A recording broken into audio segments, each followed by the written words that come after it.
Welcome to the Happy Black Woman Podcast, where we're on a mission to empower women to transform their lives through personal development and entrepreneurship. We bring you all the information, inspiration, and motivation you need to create a life of happiness, success, and freedom. Now, please welcome your host, the happy Black woman herself, Rosetta Thurman. Hello, ladies, and welcome back to the Happy Black Woman Podcast. This is Rosetta, and I am so excited that you're listening to the podcast. Ladies, did you know that we just surpassed 200,000 downloads? This is an amazing milestone that we have reached in our Happy Black Woman Podcast history. I just want to say thank you from the bottom of my heart for sharing this podcast with your friends, with your family, with your sisters, with your daughters, with your girlfriends, because it is exposing so many women to these amazing interviews that I've been doing.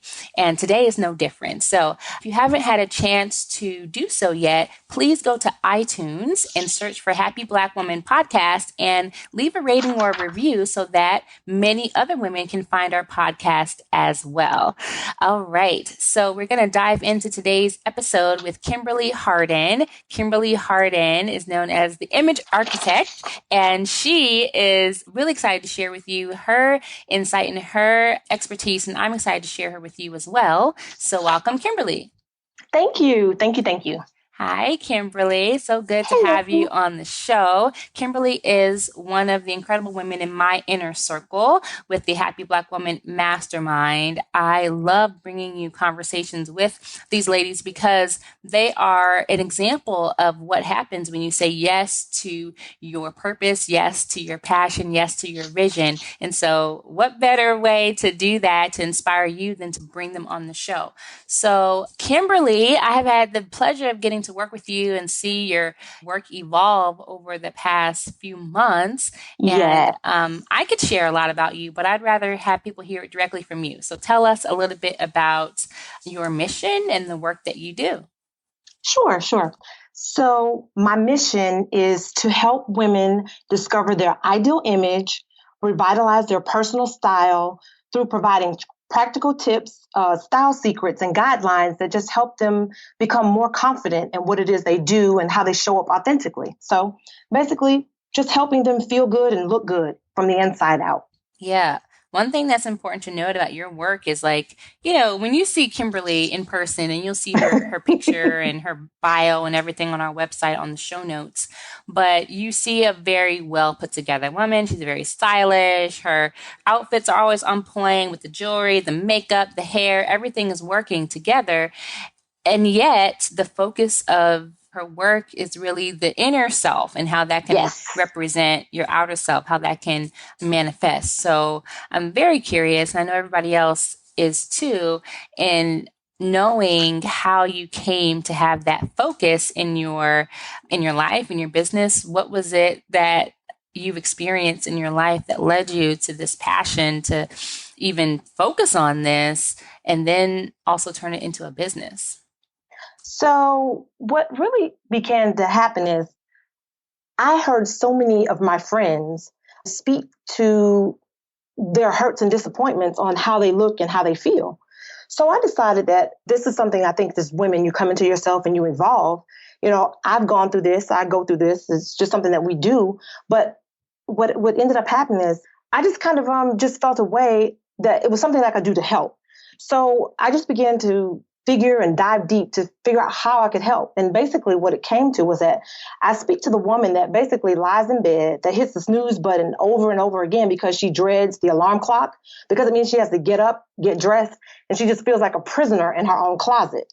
And basically that's what kind of happened. There are friends of mine and actually colleagues that just have had life changes, and their bodies are not the same as what they used to be, but it always became, well, I'll go shopping or I'll look better when I lose 5 pounds or 10 pounds. And to me, I just really felt like it was just such a waste of time and effort and talent. And so I just wanted to speak to it. And those are the same women that are in my circle, and some of them are not. But I just felt that I could help, and I could. Since they asked, it ended up becoming not a hobby anymore. So I just decided to turn that into a business.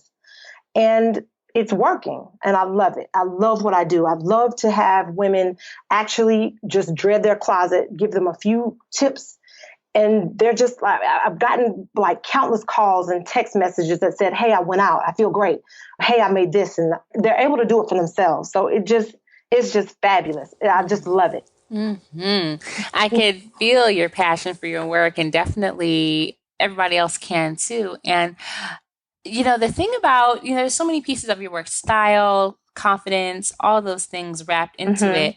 I'm curious about the specifics of what you do and your expertise, because someone just looking at you or just kind of hearing might be like, oh, she's a stylist, or she's an image consultant, or whatever. But I know that there's more to it. So, tell us, get down to the nitty gritty and really tell us what it is that you do specifically, because that's a big charge to be able to take somebody from dreading their closet to actually liking how they look, and not just how they look, but how they feel. Is it just a matter of knowing what colors to wear, or is there more to it than that? Thanks for asking, because people automatically think when you are doing something with a fashion platform, it just becomes, oh, you're going to style a supermodel. No, that's not it. And no, it's more to it than that. To me, anyone can put on a piece of clothing. Anyone could put on a hat. My grandmother was big on this. She called it a hatitude. And you can just throw on a hat, but if you don't feel it, the hat wears you. Your clothes wear you. So many times that you've seen people that have gone to a makeup counter and they've just had people just beat their face to the gods, but then they don't feel comfortable. They're wiping, pulling, tugging, and that's just not the way to go. And so what happens is it becomes an inside out transformation. And that's what I end up focusing on. I have got to get to where you are with what you feel. It's no need in me putting on or suggesting a type of outfit or clothing if you don't understand, not you, but if I don't understand how they feel. If a spaghetti strap sends you to the moon, that's not where we're going. If your décolleté, which is the area, where your collarbone is, if that's your sweet spot and that's where you feel comfortable, let's focus on that. It's all about your authentic self and what it is that you feel comfortable with. Now, there are some tools and tips that we have to focus on, which are going to be color, your hair color, your style, like how your body is shaped, if you're hourglass or if you're a pear or inverted pear or what have you. But those are things that are kind of tweaked. Some people can't wear heels or don't like to wear heels. You can never put someone in those type of things because they can't pull it off. So it's really what I like to focus on. And a lot of people don't. It's just, they just want to pull a rack of clothes and put you in them. But I want you to feel good, because that's the only way you can carry it. You can put on something like a pair of jeans or something and it just be a pair of jeans. Someone else can put them on and they are wearing it. Same exact jeans, same exact model, same exact time that they purchased it. But it's how you feel and how you put it together. Yeah, definitely. I love that phrase you said your grandma had, the hatitude. Oh, yes. I know that I've gone through my own style transformation and education, really, of what that is. But you're so right when you say that just because we like something doesn't mean that it's really something that we should wear, because Absolutely. we can't pull it off. And a lot of times I know that comes from trying to emulate other people, or it's like, oh, well, Beyonce wore, those shoes, God. so I should wear them. Yes. And then I will feel confident like Beyonce. And that's not the truth. But I know that probably comes up a lot in your work. What do you say to the woman who's like, if I can just dress like, and we don't say this verbally, but it's in our heads, like, if I could just dress like Oprah, then I'll be successful, So I say that that's really the wrong approach. My personal thought process is that you should love the life that you live. Like, that's my mission and that's my mantra. So that goes back to your true, authentic self and how you feel. And I think that is a great disservice. I think that what we see in magazines, what we see, just in the vast public, it's that same mindset that gets everyone feeling like, again, I go back to the prisoner in your own closet. I can't wear what Beyonce wears. I'm 5'2" and I'm a plus size model all day long. In my head, of course. I go from my hallway as my runway. So, I just know that what looks good on Beyonce is not necessarily going to look good on me. And so you just have to dial in to where you are, and you have to make yourself be your supermodel and what that looks like and what it feels like to you. So, yeah. I love it.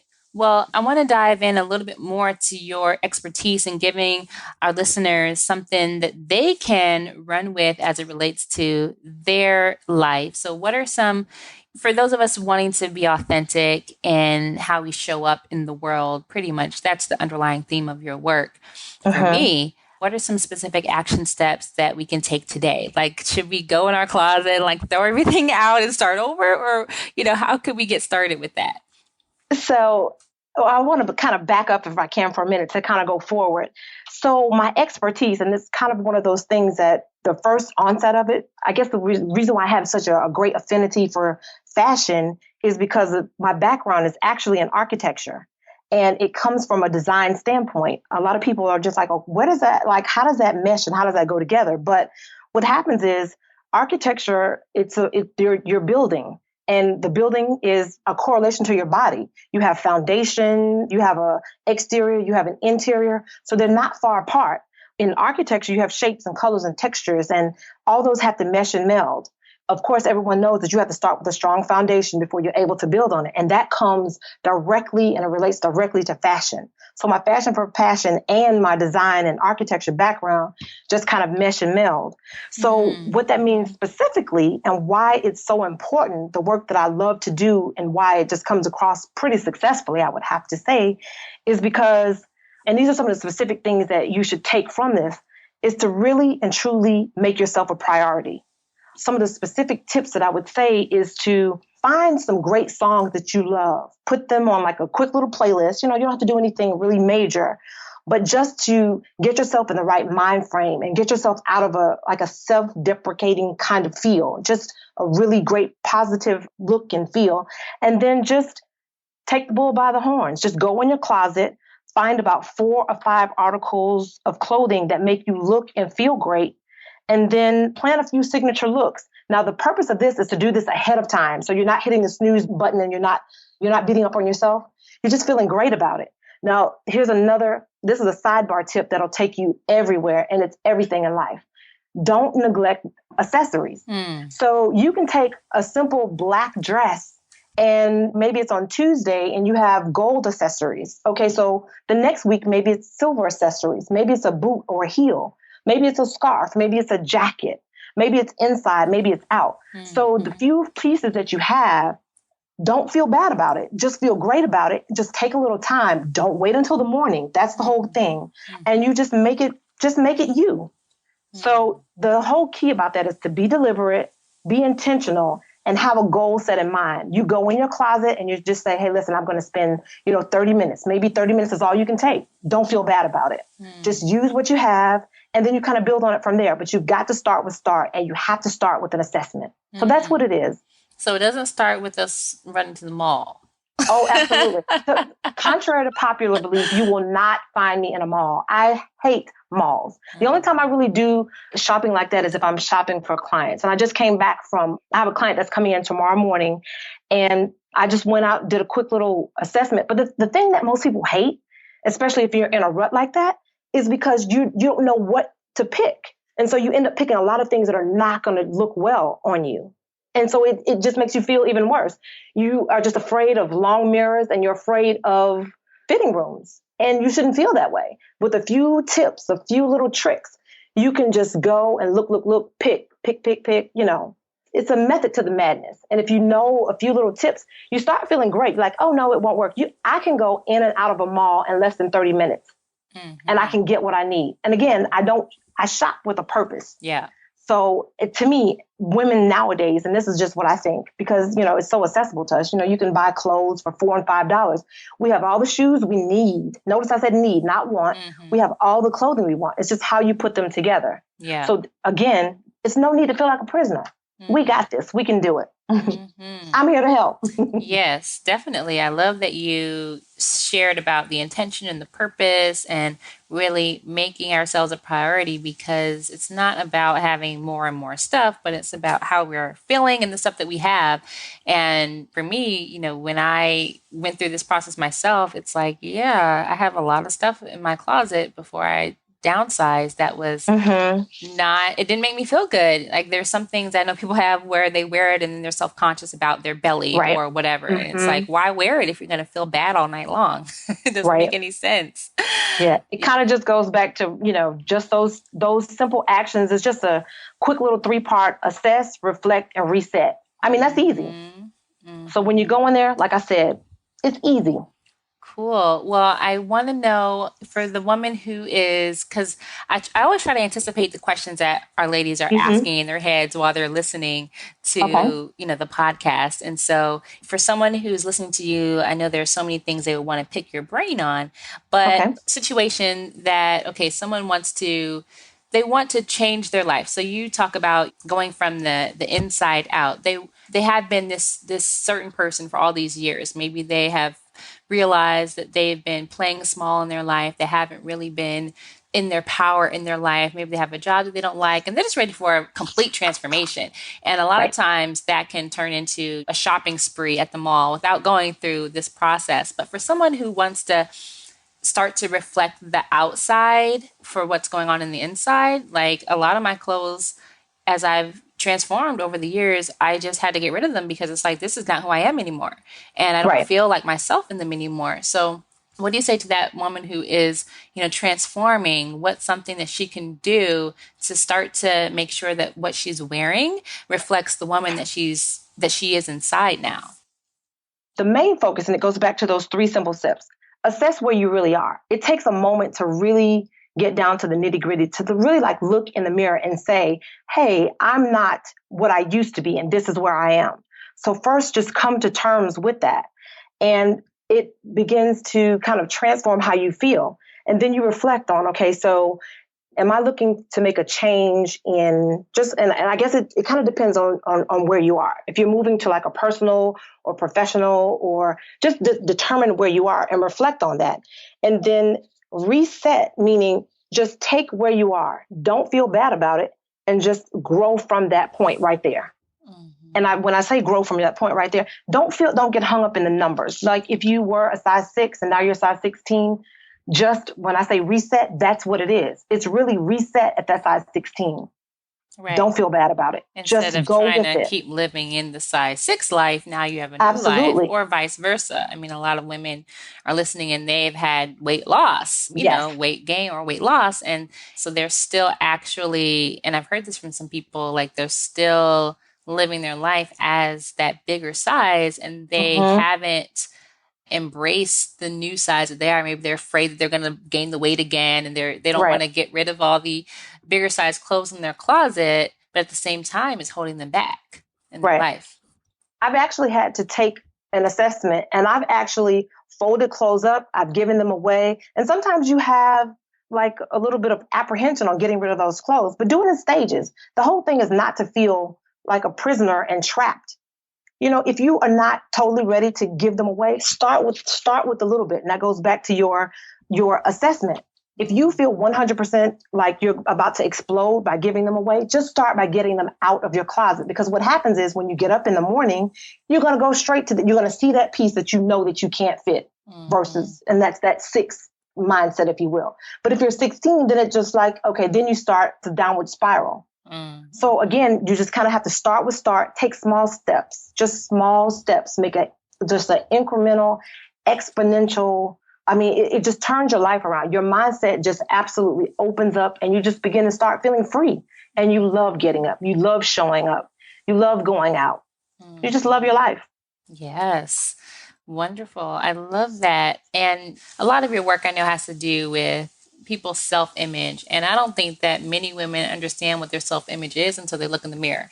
Because, it shows up so much. Like if I'm out shopping with somebody, or, I'll be at an event, and, just even people looking in the mirror in the bathroom, just, women I don't even know, will always say something that shows what our mindset is around our body. Like, well, wash our hands and then pat, our belly and be like, oh, my belly, I ate too much today. Or I'll see people looking in the mirror, go shopping with somebody, and it's like, oh, I would love to wear this dress, but blah, blah, blah. If only my boobs weren't so big, if only my hips weren't so wide, and all this stuff. Do you see common, I want to know what's the most common issue with self-image that you encounter with your clients and with the people that come to you? Like, what's the most common thing that you hear? And then, how do you recommend that people address it?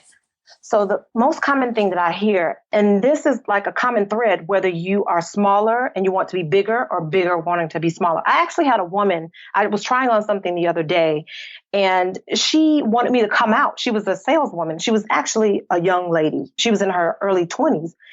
And she wanted to see what I had on because I had hips, because I had, a little bit of curvaceousness going on. She didn't have as much, I guess, body parts. And she was just like, oh my goodness, that was so great. Like I ended up putting it back on so she could see it. So basically, the basic thing that I would say is that people want what they don't have. And so it's like, just enjoy what you have and just make that you and make that authentic to you. And I know it sounds kind of esoteric, but it's really, really the truth, because what I have is not going to be what you have. And what you can wear, I can't necessarily wear. So the biggest thing is, and this is addressing their question, is just finding out. And this goes back to what I love to do, find out where you are. And let's address that so we can make it's your personal style. It's your enhancement. But I hear it all the time. It goes back to, like I said, I'm not going to buy anything until I lose weight. I can't find anything, so I'm not going to go out. So it's just those small things that we just keep saying and hearing. Mm-hmm. Yeah, I love what you said, is that we want what we don't have all the time. Mm-hmm. It's like when you're bigger, you want to be smaller. When you're smaller, you miss, your hips or your boobs or whatever. And it's like we're never satisfied almost. So I love that you shared that, and that it's just important to remember that and just be okay with that. I think our lives would be so much easier. Yes. Yeah. Well, I'm curious, Kimberly, now that you have, you do this as a business and pretty much taking what has come naturally to you and a passion that you've always had and using it to help other people, what are some of the things that you do to stay focused and stay productive throughout the week? Because I know other ladies are listening and they're like, yeah, there's this well put together woman and she's not only doing that, but helping other women. How do you structure your day? What keeps you focused?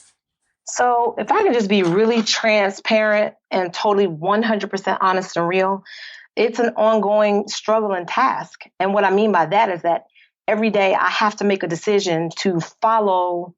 And I'm kind of a list kind of girl. What I like to do is I try to do a brain dump the night before. I try to keep like a Post-it note on the side of my bed just so I can have a brain dump and not have so many things going on in my mind. But I try to prioritize just to try to get to a healthy work-life balance. And some days are better than others. Some weeks are better than others. It is, I think, just the average woman that is just a self-actualized woman has to balance just work, family, personal life, business life. So it's really one of those kind of things where you just have to make a list, for me, I would say, and just prioritize. I try to start out with prayer and just stay focused on the things that need to be done. But I will tell you, like I said, some weeks are better than others. And one thing that my father actually said to me, and it kind of resonated, he said that you either have more time or you have more money. And so the thing that happens is you have to make time to make money, but you need time to make money as well. And when I say, that goes with your work-life balance as well. Your success is, everything that you do kind of wraps and winds up in each other. So you've got to stay focused on what success is for you. And it's not always money. It's, what makes me happy is my family being happy, spending quality time with my grandmother. Shiny things excite me. So you have to make time to do those things. It's no like dollar amount that you can put on quality time. And so it's making a list and making time for them and also being deliberate. So when I say about, the things that I'm saying that need to happen, these are things that I do. This is like real life. Like you've got to do those things. Mm-hmm. Awesome. I enjoy hearing about everything that people do throughout the day to keep themselves on track. So I know everyone's always taking notes on that. So thank you for sharing. I'm also wanting to know, because you have all this wisdom that's come not just in terms of fashion and style in consulting, image consulting, but also the inner work part. So I know you've done a lot of work yourself for you to be able to do this. So has there been a special book or a favorite book that you had that has inspired you along your journey and your path so far? Absolutely. They're countless, but the two that pop into my mind right away, most recently, I had read Manifest Your Destiny by Wayne Dyer, and it gives you spiritual principles, just for getting everything you want. That was like the subtitle to it. And to me, it was like one of those books where you kind of read it, you absorb it, and you kind of work through it. It's more like a workbook. And it just, honestly, it felt like Wayne was talking to me and kind of guiding me, like one of those evangelic kind of voices that kind of pass through you. And it's not one of those reads like it's a fictional read and you're going to get excited about it. And then, it's a whodunit, man versus man versus wild. This was something that I was able to actually apply to my life. And I absolutely loved it. One of my other favorite books is Outliers. It was by Malcolm Gladwell. And one of the principles that he had in that book, and this is one of those things that I just have to keep practicing. It goes back to my list and trying to stay successful. One of the tips in the book was called, if I'm not mistaken, the rule of 10,000 hours. And basically what he said was that anyone that's successful had to do what they were doing for 10,000 hours. And if you think about that, that just comes back to, and it goes back to, and I try to break everything into a life application. Like, what do I do every day? Because if you think about it on a big scale, you just get overwhelmed. And so it's, what do I do every day? And it goes back to my list. Try to make sure that I get my spiritual time in. I try to make sure I get my family time in. I try to make sure that business time is in. So it's that 10,000 hours, because I can't just be successful in a business sense and then turn around and then, my personal life is just out of whack. So it's practicing that. And the other reason that book is I call myself kind of a cool nerd as well, but that book has a lot of insight on what made people successful. It breaks down like when people were born, and it puts them in a certain month. And the excerpt about hockey players and how when you were born in a certain month, that made you eligible for, hockey here at this time, it's absolutely phenomenal how you take these ideas and apply them to your life. So that's a kind of spirit and a kind of a natural kind of thing. And that's how I kind of like to live, kind of in a balance. Awesome recommendations. Thank you. Before you go, I also want to give some advice from where you are now. There are so many women listening who are like, man, I have a passion for style and fashion and all that. And it's a natural thing. People always tell me I have this gift, but I'm not sure if I could really turn it into a business. Women who are maybe where you were a year ago, but knowing what you know now, what's the number one piece of advice you would give to those women who are listening and wondering if maybe they could do something business-wise related to their passion as well? What I can say is this. Just do it. If you are in a position to do any and everything that you want to do, you should just do it. We stop ourselves. We think too much. We don't think outside the box. And you can do it. I would say align yourself with people that have wisdom. Make sure that you find a coach or a mentor in what it is that you're seeking to do. And don't let yourself get in the way.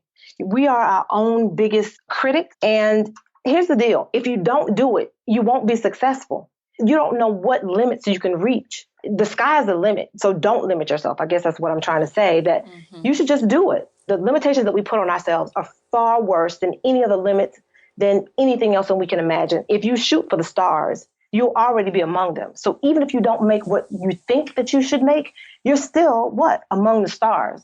So do it. Just do it. Yeah, I love that. And it's not about, not getting to the place that you want, but just understanding that over time you will, if you just get started now. That's always my big challenge, everybody, is I don't care if you are not completely clear on what you want to do, just get started with the process now, because 5 years from now, you'll be so glad that you started today instead of waiting another couple years, because time goes by so fast, and it's easy to be 60 something years old, because I meet women like that all the time, and they're just wishing that they have made different decisions. And if you are listening and you are 60 something or 70 something, just do it.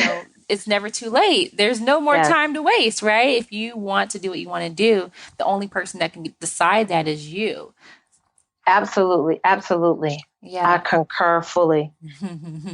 Well, I love that you were able to take the time to share your wisdom with us, our image architect.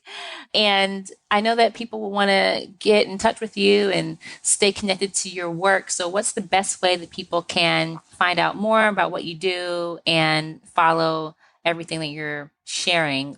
So the best way to get into contact with me is through my website, and it's kdharden.com. And there I have upcoming information, just helpful tips, what I'm thinking, and then also just upcoming information on where we are and what we're doing. One of the things I like to do is to showcase what's happening in life. I just like to be real and keep it kind of on the forefront. So that's the best way to get in contact with me. Wonderful. kdharden.com. Awesome. Well, wonderful, Kimberly. Thanks again for being here. It was a pleasure talking to you today. Thank you. It's such a pleasure to talk with you. And thank you so much. I appreciate it. It was good to talk to you. You're welcome. And thank you, everybody, for listening. Kimberly is just one of the incredible interviews, conversations that I've hosted over the past year. If you have not gone back and listened to the previous ones, you are missing out. We have over 50 episodes of women sharing inspirational wisdom and resources for free. So you can go to happyblackwoman.com and go to our podcast tab, and you can listen to all the podcasts. You can start tonight or just binge listen on the weekend, and you can do that at happyblackwoman.com. Now, for those of you who want to get a piece of the action, you want to be in the room and transform your mindset with our Happy Black Woman Tribe in person. You want to go from listening to the podcast to being with us in person and meet more women like Kimberly and have those women in your inner circle. I invite you to join us at our next live in-person event called Manifest Your Vision 3-day mindset retreat. It's happening January 13th through the 15th in Tampa, Florida. You can find out more and get registered at happyblackwomanretreat.com. Until next time, ladies, thank you for listening and have a beautiful day. Bye-bye. Thank you for joining us on the Happy Black Woman podcast. If you want all the show's notes from today's episode, go to happyblackwomanpodcast.com. Plus, we'll send you a copy of Rosetta's free life mapping workbook. We look forward to empowering you next time. And until then, do something this week that makes you happy.